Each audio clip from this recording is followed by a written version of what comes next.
एक बुढ़िया थी, उसके 7 पुत्र थे। 6 कमाने वाले थे जबकि एक निकम्मा था। बुढ़िया 6 बेटों की रसोई बनाती, भोजन कराती और उनसे जो कुछ जूठन बचती वह 7वें बेटे को दे देती।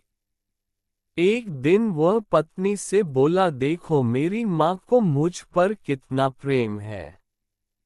वह बोली, क्यों नहीं, सबका झूठा जो तुमको खिलाती है। वह बोला, ऐसा नहीं हो सकता है। मैं जब तक आंखों से न देख लूं मान नहीं सकता। बहू हंसकर बोली, देख लोगे तब तो मानोगे। कुछ दिन बाद त्योहार आया। घर में 7 प्रकार के भोजन और चूरमे के लड्डू बने। वह जांचने को सिर दुखने का बहाना कर पतला वस्त्र सिर पर ओढ़े रसोई घर में सो गया। वह कपड़े में से सब देखता रहा। 6 भाई भोजन करने आए। उसने देखा, माँ ने उनके लिए सुंदर आसन बिछाए, नाना प्रकार की व्यंजन परोसी और आग्रह करके उन्हें बैठाए। वह देखता रहा। 6 भोजन करके उठे तब माँ ने उनकी झूठी थालियों में से लड्डुओं के टुकड़े उठाकर एक लड्डू बनाया। जूठन साफ कर बुढ़िया माँ ने उसे पुकारा, बेटा 6 भाई भोजन कर गए, अब तू ही बाकी है, उठ तू कब खाएगा। वह कहने लगा, माँ मुझे भोजन नहीं करना, मैं अब परदेश जा रहा हूँ। माँ ने कहा, कल जाता हो तो आज चला जा। वह बोला, हाँ आज ही जा रहा हूँ। ये कहकर वह घर से निकल गया। चलते समय पत्नी की याद आ गई। वह गौशाला में उपले थाप रही थी।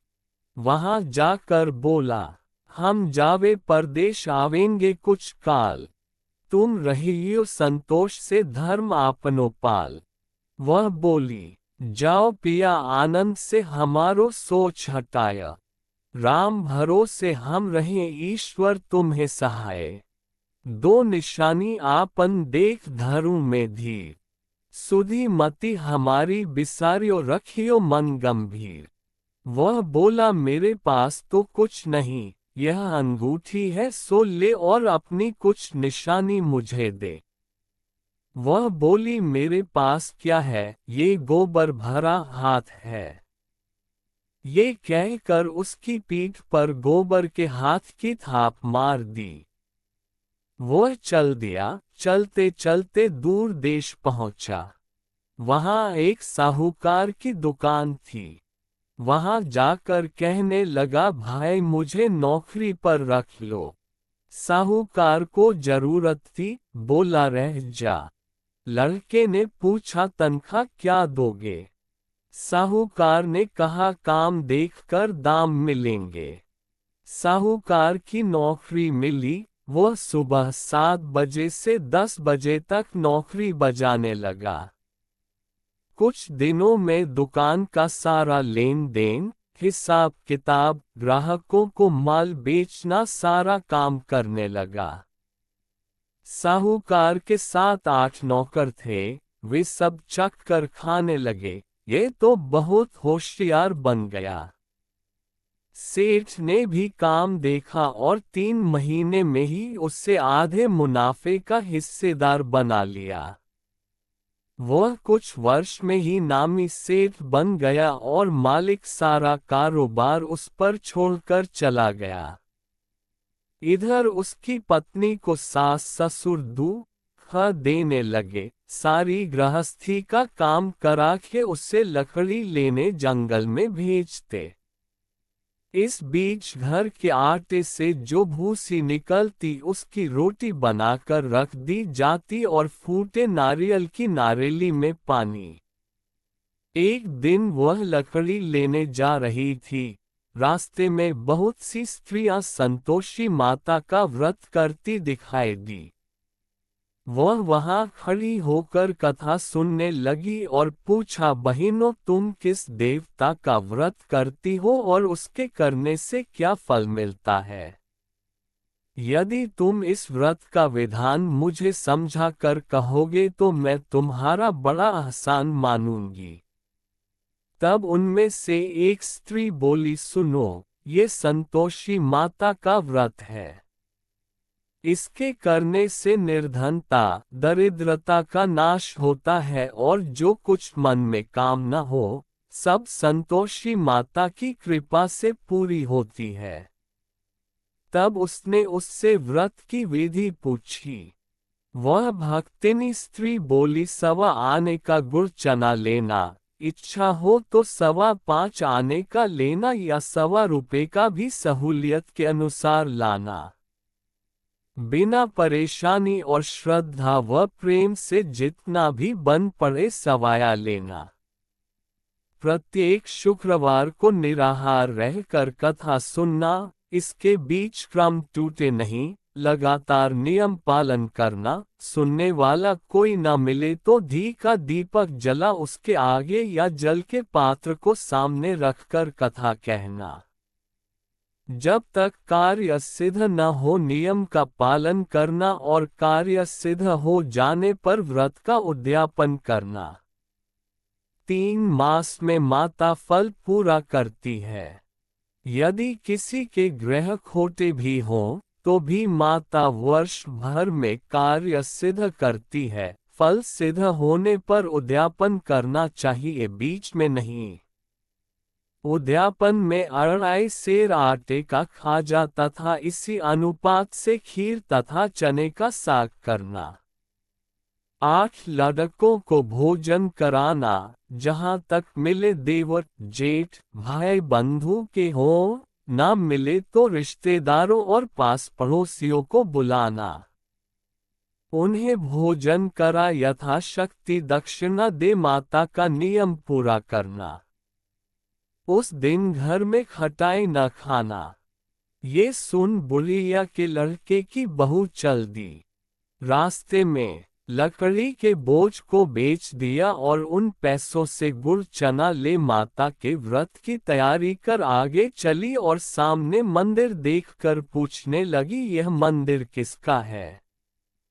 सब कहने लगे, संतोषी माता का मंदिर है। ये सुनकर माता के मंदिर में जाकर चरणों में लौटने लगी। दीन हो विनती करने लगी, माँ मैं निपट अज्ञानी हूँ, व्रत के कुछ भी नियम नहीं जानती, मैं दुखी हूँ। हे माता, जगत जननी मेरा दुख दूर कर, मैं तेरी शरण में हूँ। माता को दया आए। एक शुक्रवार बीता कि दूसरे को उसके पति का पत्र आया और तीसरे शुक्रवार को उसका भेजा हुआ पैसा आ पहुंचा। ये देख जेठ जिठानी मुंह सिकोड़ने लगे। लड़के ताने देने लगे, काकी के पास पत्र आने लगे, रुपया आने लगा, अब तो काकी की खातिर बढ़ेगी। बेचारी सरलता से कहती, भैया कागज आवे रुपया आवे हम सब के लिए अच्छा है। ऐसा कहकर आंखों में आंसू भरकर संतोषी माता के मंदिर में आ मातेश्वरी के चरणों में गिरकर रोने लगी। माँ मैंने तुमसे पैसा कब मांगा है? मुझे पैसे से क्या काम है? मुझे तो अपने सुहाग से काम है। मैं तो अपने स्वामी के दर्शन मांगती हूँ। तब माता ने प्रसन्न होकर कहा, जा बेटी, तेरा स्वामी आएगा। ये सुनकर खुशी से बावली होकर घर में जा काम करने लगी। अब संतोषी माँ विचार करने लगी, इस भोली पुत्री को मैंने कह तो दिया कि तेरा पति आएगा, लेकिन कैसे? वह तो इसे स्वप्न में भी याद नहीं करता। उसे याद दिलाने को मुझे ही जाना पड़ेगा। इस तरह माता जी उस बुढ़िया के बेटे के पास जा स्वप्न में प्रकट हो कहने लगी, साहूकार के बेटे, सो रहा है या जागता है? वह कहने लगा, माता सोता भी नहीं, जागता भी नहीं हूँ, कहो क्या आ गया है? माँ कहने लगी, तेरे घर बार कुछ है कि नहीं? वह बोला, मेरे पास सब कुछ है, माँ बाप है, बहू है, क्या कमी है? माँ बोली, भोले पुत्र, तेरी बहू घोर कष्ट उठा रही है, तेरे माँ बाप उसे परेशानी दे रहे हैं। वह तेरे लिए तरस रही है, तू उसकी सुध ले। वह बोला, हाँ माता जी, ये तो मालूम है, परंतु जाऊं तो कैसे? परदेश की बात है, लेन देन का कोई हिसाब नहीं, कोई जाने का रास्ता नहीं आता, कैसे चला जाऊं? माँ कहने लगी, मेरी बात मान, सवेरे नहा धोकर संतोषी माता का नाम ले, घी का दीपक जला दंडवत कर दुकान पर जा बैठ। देखते देखते सारा लेन देन चुक जाएगा, जमा का माल बिक जाएगा, सांझ होते होते धन का भारी ढेर लग जाएगा। अब बूढ़े की बात मानकर वह नहा धोकर संतोषी माता को दंडवत घी का दीपक जला दुकान पर जा बैठा। थोड़ी देर में देने वाले रुपया लाने लगे, लेने वाले हिसाब लेने लगे। कोठे में भरे सामान के खरीदार नकद दाम दे सौदा करने लगे। शाम तक धन का भारी ढेर लग गया। मन में माता का नाम ले चमत्कार देख प्रसन्न हो घर ले जाने के वास्ते गहना कपड़ा सामान खरीदने लगा। यहाँ काम से निपट तुरंत घर को रवाना हुआ। उधर उसकी पत्नी जंगल में लकड़ी लेने जाती है, लौटते वक्त माताजी के मंदिर में विश्राम करती। वह तो उसके प्रतिदिन रुकने का जो स्थान ठहरा, धूल उड़ती देख वह माता से पूछती है, हे माता, ये धूल कैसे उड़ रही है?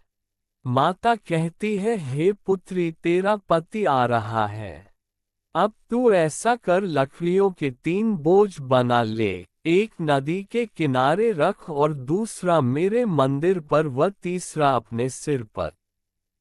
तेरे पति को लकड़ियों का गट्ठर देख मोह पैदा होगा, वह यहाँ रुकेगा, नाश्ता पानी खाकर माँ से मिलने जाएगा। तब तू लकड़ियों का बोझ उठाकर जाना और चौक में गट्ठर डालकर जोर से आवाज लगाना, लो सासू जी, लकड़ियों का गट्ठर लो, भूसी की रोटी दो, नारियल के खोपड़े में पानी दो, आज मेहमान कौन आया है? माताजी से बहुत अच्छा कहकर वह प्रसन्न मन से लकड़ियों के 3 गट्ठर बनाए, एक नदी के किनारे पर और एक माताजी के मंदिर पर रखा। इतने में मुसाफिर आ पहुंचा।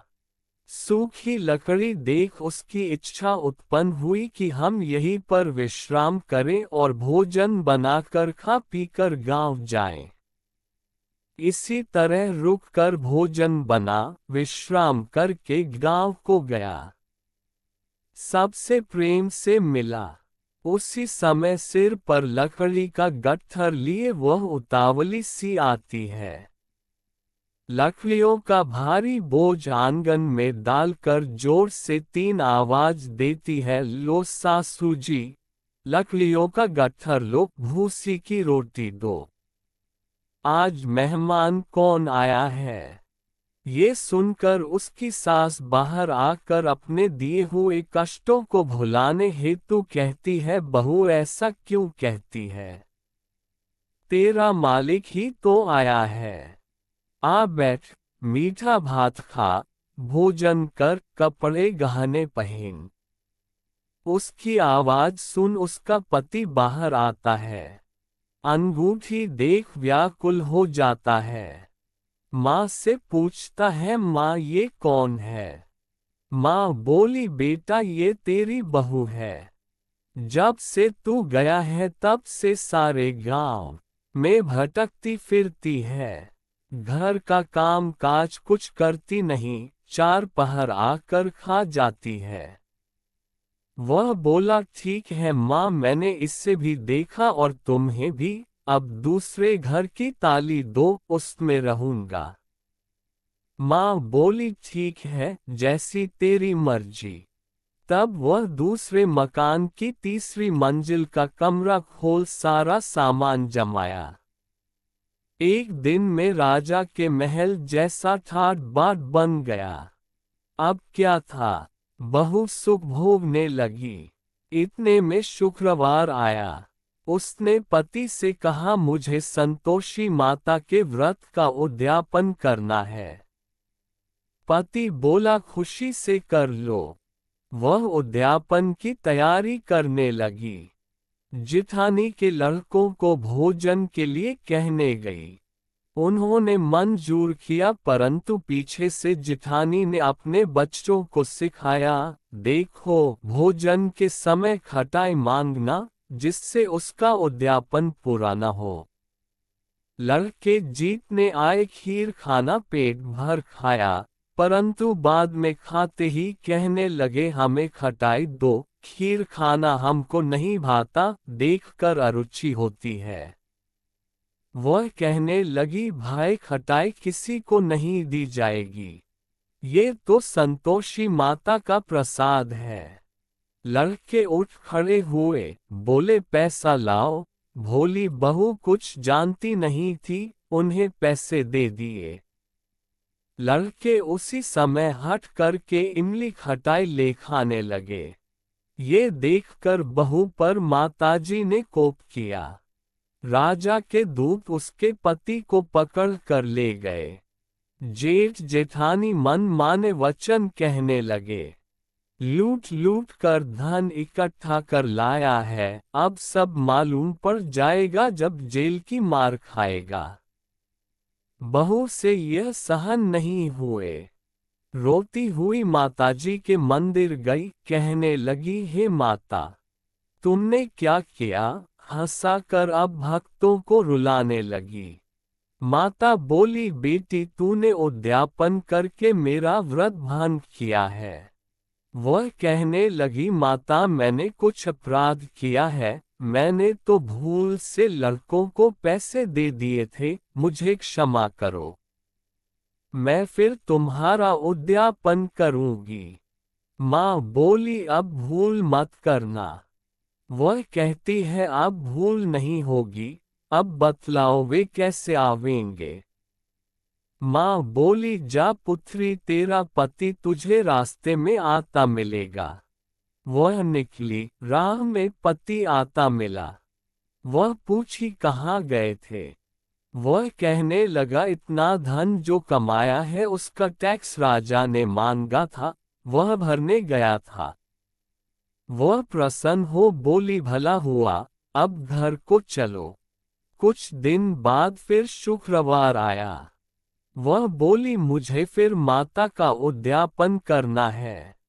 पति ने कहा, करो। बहू फिर जेठ के लड़कों को भोजन को कहने गई। जेठानी ने एक दो बातें सुनाई और सब लड़कों को सिखाने लगी। तुम सब लोग पहले ही खटाई मांगना। लड़के भोजन से पहले कहने लगे, हमें खीर नहीं खानी, हमारा जी बिगड़ता है, कुछ खटाई खाने को दो। वह बोली, खटाई किसी को नहीं मिलेगी, आना हो तो आओ।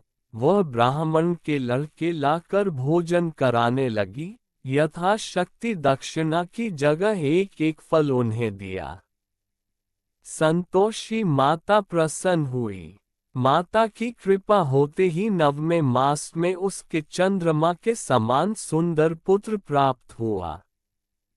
पुत्र को पाकर प्रतिदिन माता जी के मंदिर को जाने लगी। माँ ने सोचा, ये रोज आती है, आज क्यों न इसके घर चलूं। यह विचार कर माता ने भयानक रूप बनाया, गुड़ चने से सनम मुख, ऊपर सूंड के समान होठ, उस पर मक्खियां भिन भिन कर रही थी। देहली पर पैर रखते ही उसकी सास चिल्लाई, देखो रे, कोई चुड़ैल डाकिन चली आ रही है, लड़कों इसे भगाओ, नहीं तो किसी को खा जाएगी। लड़के भगाने लगे, चिल्लाकर खिड़की बंद करने लगे। बहू रोशनदान में से देख रही थी, प्रसन्नता से पगली बन चिल्लाने लगी, आज मेरी माताजी मेरे घर आए हैं। वह बच्चे को दूध पीने से हटाती है। इतने में सास का क्रोध फट पड़ा। वह बोली, क्या उतावली हुई है? बच्चे को पटक दिया। इतने में माँ के प्रताप से लड़के ही लड़के नजर आने लगे। वह बोली, माँ मैं जिसका व्रत करती हूँ ये संतोषी माता है। सबने माता जी के चरण पकड़ लिए और विनती कर कहने लगे, हे माता, हम मूर्ख हैं, अज्ञानी हैं, तुम्हारे व्रत की विधि हम नहीं जानते, व्रत भंग कर हमने बड़ा अपराध किया है। जग माता आप हमारा अपराध क्षमा करो। इस प्रकार माता प्रसन्न हुई। बहू को प्रसन्न हो जैसा फल दिया वैसा माता सबको दे, जो पड़े उसका मनोरथ पूर्ण हो। बोलो संतोषी माता की जय।